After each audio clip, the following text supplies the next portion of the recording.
everybody, thanks for stopping by again. Once again, you're at Politics for the Average Joe. I hope you're keeping up with all the blog posts. I hope you're keeping up with all the stuff I posted for you guys to read on the site.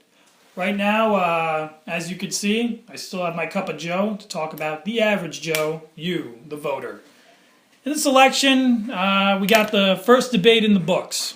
It was, to say the least, not very good for Mr. Obama. The president, he struggled a bit. I mean, that's basically all I took away from this debate.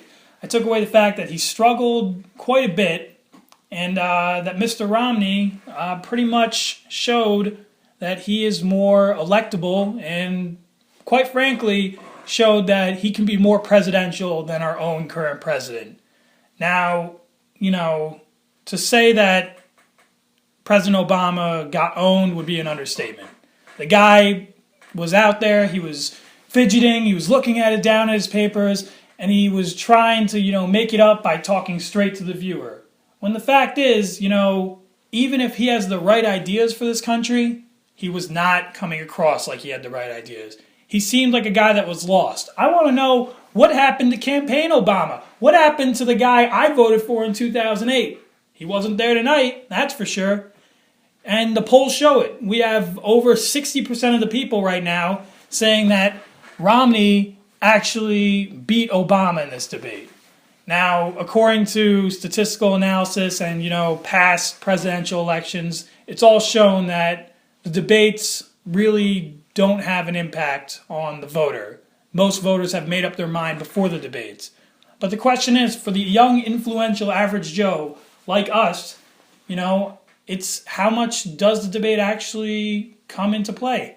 For me, at least, if I didn't know who I was going to vote for, and if you didn't know who you're going to vote for, it's pretty easy to tell who you're going to vote for after one debate. You're going to vote for the guy that's well-spoken. You're going to vote for the guy who had all his ducks in a row, the guy who was speaking clearly to you and telling you his ideas in a clear fashion.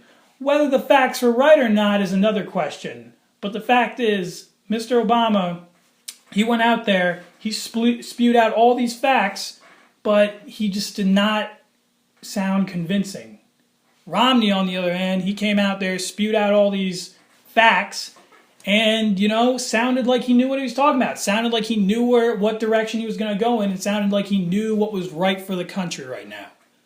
Now, we have two more debates, and then we also have the vice presidential debate, which we'll obviously be covering on the site.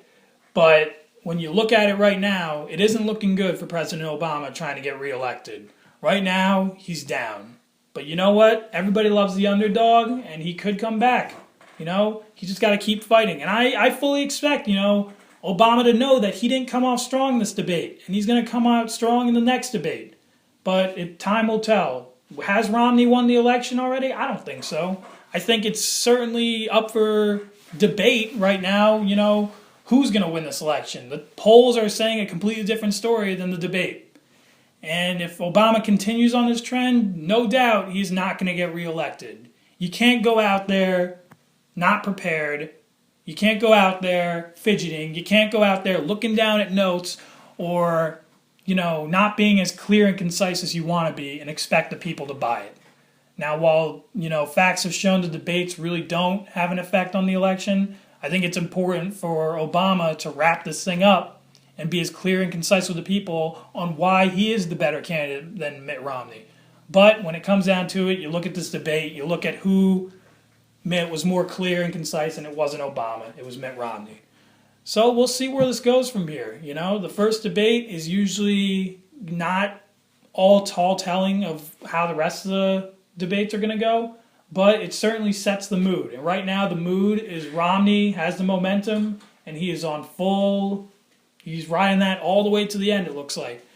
So we'll see. While all their facts didn't add up, like Obama is, which is a combination of Mitt Romney and Obama, but Mitt Romney says he has a $5 trillion plan to fix the economy. But the thing is, you got to ask yourself, is that going to get us more in debt, or is that going to make us better off? The fact checkers say that Romney's plan doesn't add up factually or statistically or the numbers just don't add up. And Obama tried as he must in the debate to point that out. But the thing is, when you're not speaking clearly and when you're sweating up there and you're constantly looking down, it's hard for people to believe that something doesn't add up because you're not making the people trust you. And that's the whole problem with this debate, is Obama had an issue with the people trusting him. And it shows in the polls, it shows in everywhere, why Romney won by over 60% of the people thinking it wasn't even a competition.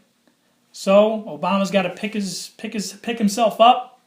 He's got to brush himself off, and he's got to come out fighting, come out swinging in the next debate. We'll see if he will. This election is certainly up in the air, and anything could go anyone's way. And it's up to Obama to start to change that.